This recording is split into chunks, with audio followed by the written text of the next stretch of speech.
इसमें ना डिटेंशन में भी कभी कभी क्या होता है, कुछ कुछ बहुत खतरनाक होते हैं जिनको डिटेंशन रखना बहुत जरूरी होता है।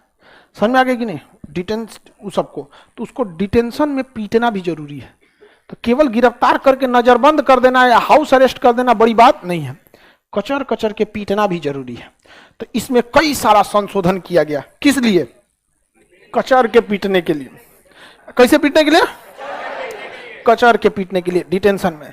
इसमें 6 गो नियम लाया था यहां पर, एक से एक खतरनाक। सबसे खतरनाक था आपका armed forces special power act, AFSPA कानून। ये अक्सर न्यूज़पेपर में सुनते होंगे आप, आसफा का। ये इतना खतरनाक नियम है कि ये आसफा जहां लगता है, ये मिलिट्री को यह अधिकार दे दिया जाता है कि जिस जिला में, जैसे अभी पटना में, पटना है, पटना में दानापुर में मिलिट्री की छावनी है, लेकिन मिलिट्री रूल यहां नहीं लग सकता है। यहां पुलिस आएगी तो पुलिस, यहां मिलिट्री को भी पुलिस से परमिशन लेना पड़ेगा। कुछ यहां मिलिट्री किसी के घर की तलाशी नहीं ले सकती। तलाशी लेने का अधिकार किसको है? पुलिस।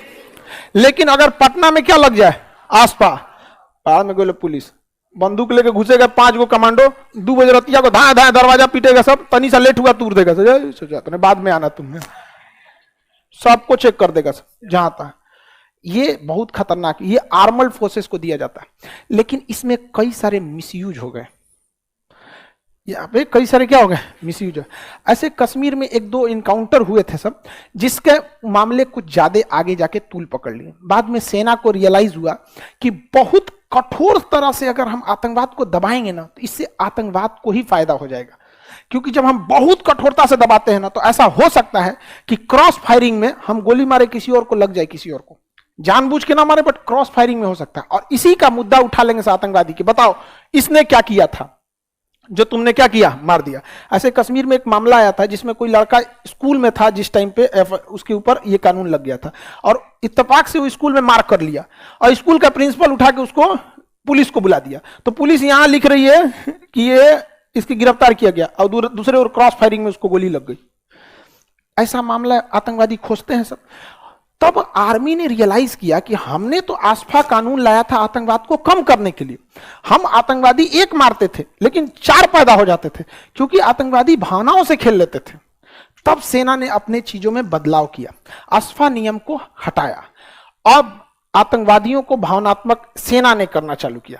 अब कोई आतंकवादी घेर लेते हैं तो सेना चारों ओर से घेर के गोली चलाती है ताकि उसकी गोलियां खत्म हो जाए। जब गोलियां खत्म हो जाती है तो आराम से बुलाया जाता है, बेटा आजा, मैं वादा करता हूं तुझे नहीं मारूंगा। आप ऐसे वीडियोस देखे होंगे बहुत, समझ में आ गया कि नहीं? इससे आतंकवादियों का मनोबल टूट जाता है। कहते हैं कि नहीं, हम फौज को जितना गलत समझ रहे थे उतना गलत नहीं। बहुत बार आतंकवादी सरेंडर नहीं करते हैं तो उसकी मम्मी को, पिताजी को या बहन को बुला के लाया जाता है कि देख ले तुम यहाँ पे, तुम इसके लिए। तो माँ भी माइक में बोलती है कि बेटा तू सरेंडर कर दे, मैं वादा करता हूँ सेक्शन ऑफिसर या फिर कमांडर इन चीफ है या सेक्शन 2 IC है, जो भी है, ये छोड़ देंगे। और सेना उन्हें छोड़ भी देती है। सेना पूरी डिटेल लेके पूरा क्या कर देती है, छोड़ देती है वहां पे। बाद में उस पर नजर रखा जाता है यहाँ पे। और ऐसे जब किसी को मौत के मर रहा होता है ना, अगर कोई इंसान मर रहा है, मौत एकदम पास आ चुकी है, और उस समय जो उसे बचा लेगा ना, वो उसे जिंदगी भर साथ नहीं छोड़ेगा। तो एकदम सेना के हाथ में बंदूक था, और तब सेना जब छोड़ती है कहती देखो अगर ये बंदूक तुम्हारे हाथ में रहता ना, तुम हमें मार देते, लेकिन मेरे हाथ में, हम चाहे तो तुम्हें मार देंगे, लाश भी नहीं मिले घर में, लेकिन हम तुम्हें जिंदा लौटा रहे हैं। ये फर्क होता है एक पाकिस्तानी एक हिंदुस्तानी में। तो इसका काफी पॉजिटिव इफेक्ट पड़ा। इसका क्या होगा, काफी पॉजिटिव इफेक्ट पड़ा।